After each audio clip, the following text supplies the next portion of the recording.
প্রথমে কবিতা উৎসব এডি ক্রিয়েশনের সকল দর্শক বন্ধুদের নমস্কার জানিয়ে আরম্ভ করছি আজকের অনুষ্ঠান।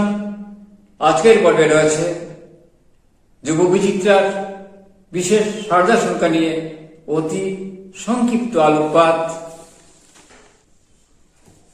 সম্প্রতি শিলচর গুয়াহাটি থেকে যুব বিচিত্রার বিশেষ সারদা সংখ্যাটি প্রকাশিত হয়েছে।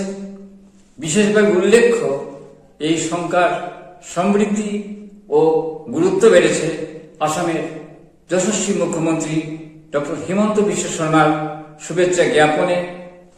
তিনি তার শুভেচ্ছায় অতি প্রয়োজনীয় ও প্রাসঙ্গিক কথা বলেছেন। সমাজের জন্য ইতিবাচক ভূমিকা যুব বিচিত্রা নেবে, এই প্রত্যাশার কথা তার শুভেচ্ছা বার্তায় রয়েছে। মাননীয় মুখ্যমন্ত্রী ডক্টর হিমন্ত বিশ্ব শর্মা একজন উদার ভাষাদরদী। তার রাজনৈতিক এবং জনহিতার্থে সার্বিক পদক্ষেপ আমাকে আপ্লুত করেছে। উল্লেখ্য, গত 2024 ইংরেজির 3 অক্টোবর অসমিয়া ও বাংলা ভাষাকে ধ্রুপদী ভাষা সম্মান জানানো ভারত সরকারের এই সদর্থক কাজকে আমরা অভিনন্দন জানাই। এর জন্য যশস্বী মুখ্যমন্ত্রীর উদ্যোগের জন্য বাস্তবায়ন সম্ভব হয়েছে। শুধু তাই নয়, আমি ব্যক্তিগতভাবে মাননীয় মুখ্যমন্ত্রী ডক্টর হিমন্ত বিশ্ব শর্মাকে কৃতজ্ঞতা জানাচ্ছি। আমাকে জীবনের শেষ বেলায় অসম সরকার গত 2025 এর 7ই ডিসেম্বর গুয়াহাটি কটন বিশ্ববিদ্যালয়ের বিষ্ণুরাভা হলঘরে বর্ণাঢ্য অনুষ্ঠানে অসমের শিক্ষামন্ত্রী ডক্টর রণেশ পেগুর কাছ থেকে লিটারেরি অ্যাওয়ার্ড জীবন কৃতি সাহিত্য পুরস্কার গ্রহণ করেছি। মাননীয় মুখ্যমন্ত্রী ডক্টর হিমন্ত বিশ্ব শর্মা মহাশয় যুব বিচিত্রার পাশে থেকে পরামর্শ দিয়ে চিন্তার ক্ষেত্রে নতুন দিশা দেখাবেন। উল্লেখেই যুব বিচিত্রার সম্পাদক হিসেবে রয়েছেন প্রাণচঞ্চল যুবক সানি রায়।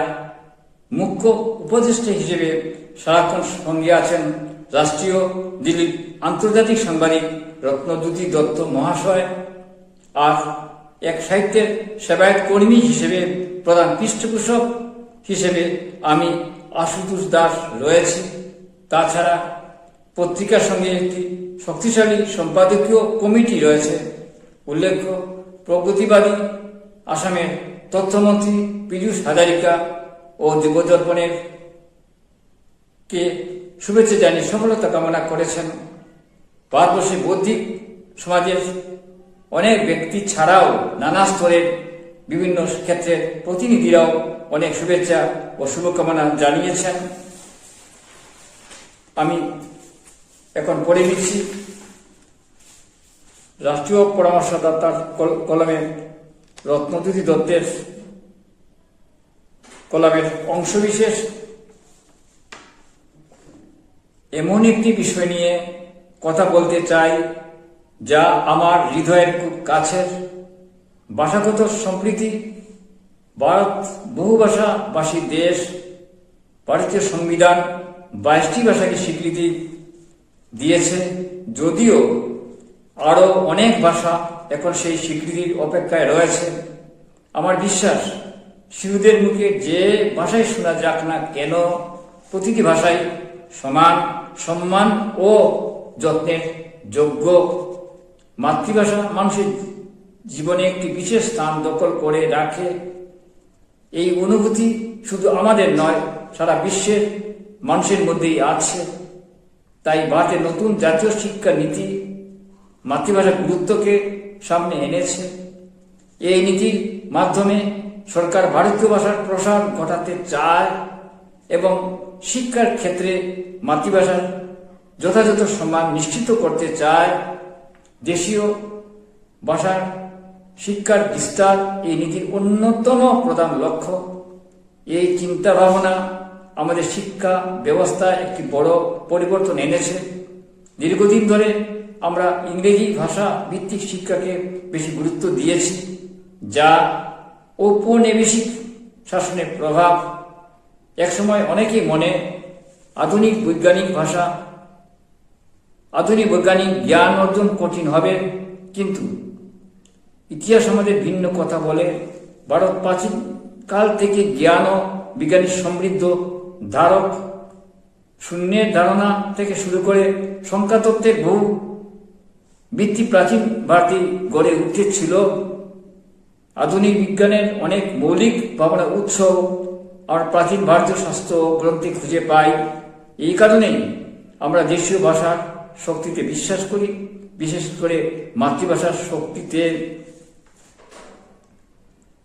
নেতাজি ছিলেন আত্মবিশ্বাস, সাহস, আদর্শের প্রতি অটল নিষ্ঠা এবং গভীর দেশপ্রেমের প্রতীক। তার এই গুণাবলী গড়ে উঠেছিল বিদ্যাদেবী সরস্বতীর আশীর্বাদে। আমরাও নেতাজির সেই আদর্শ ও মূল্যবোধ অনুসরণ করার চেষ্টা করছি, যা তিনি সরস্বতী মায়ের চিরন্তন কৃপায় অর্জন করেছিলেন। শুভেচ্ছান্তে দত্তজ্যোতি দত্ত। আমরা এখন কলাম, রাষ্ট্রীয় পরামর্শদাতার কলাম। আমি সম্পাদকীয়দের কিছু ভাবনা আমি তুলে ধরছি সানি রায়ের। সানি রায় তার সম্পাদকীয়তে তিনি বিশেষভাবে উল্লেখ করেছেন নেতাজি সুভাষচন্দ্র বসুর ভাবাদর্শকে বহন করে দেশের সার্বভৌমত্ব রক্ষার জন্য দৃঢ় পদক্ষেপে কাজ করবেন।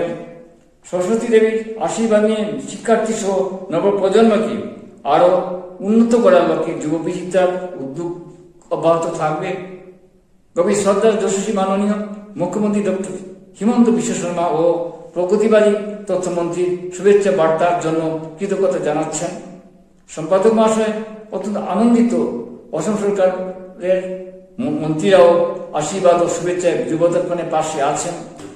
সেই সঙ্গে লেখকদের সহযোগিতা এবং পাঠকদের অনুপ্রেরণায় যুব বিচিত্রার সম্পাদকরা উদ্বুদ্ধ।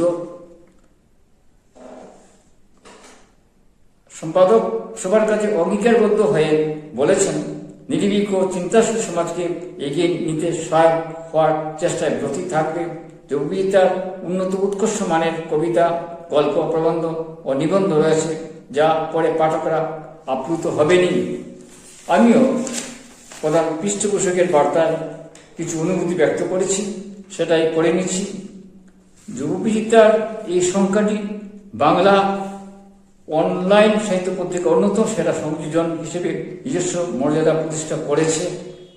নির্ভুল আধুনিক বানান, উন্নত নান্দনিক বিন্যাস এবং পরিশালিত সম্পাদনার কারণে পত্রিকাটি বিশেষভাবে আকর্ষণীয় হয়ে উঠেছে। প্রতিটি লেখার সঙ্গে প্রাসঙ্গিক রেখাচিত্র সংযোজন বিষয়বস্তুকে আরও প্রাণবন্ত করেছে। প্রবন্ধগুলোর বিষয় নির্বাচন চিন্তাশীল ও সময়োপযোগী, কবিতার আধুনিক ভাবনার প্রকাশ স্পষ্ট, আর গল্পগুলোর ভাষা সাবলীল ও পাঠকগ্রাহী। বুদ্ধিজীবী ও দেশের শীর্ষ নেতৃত্বের শুভেচ্ছা বার্তা এই সংখ্যাটিকে একটি পূর্ণাঙ্গ ইতিবাচক ভাবনার সাহায্যের সঙ্গে পরিণত করেছে। বিশেষত সাংবাদিক দত্তজ্যোতি দত্ত নেতাজি সুভাষচন্দ্র বসুকে কেন্দ্র করে তার লেখায় দৃঢ় ও প্রেরণাদায়ক বক্তব্য উপস্থাপন করেছেন। মুখ্য সম্পাদক সানি রায়ের কলাম পত্রিকাটির সামগ্রিক দৃষ্টিভঙ্গিকে সুস্পষ্টভাবে তুলে ধরেছেন। আমি আজ এখানে অনুষ্ঠান শেষ করছি। অত্যন্ত ভালো কাগজ যুব বিচিত্রা, পাঠকরা সংগ্রহ করে নিতে পারেন। নমস্কার।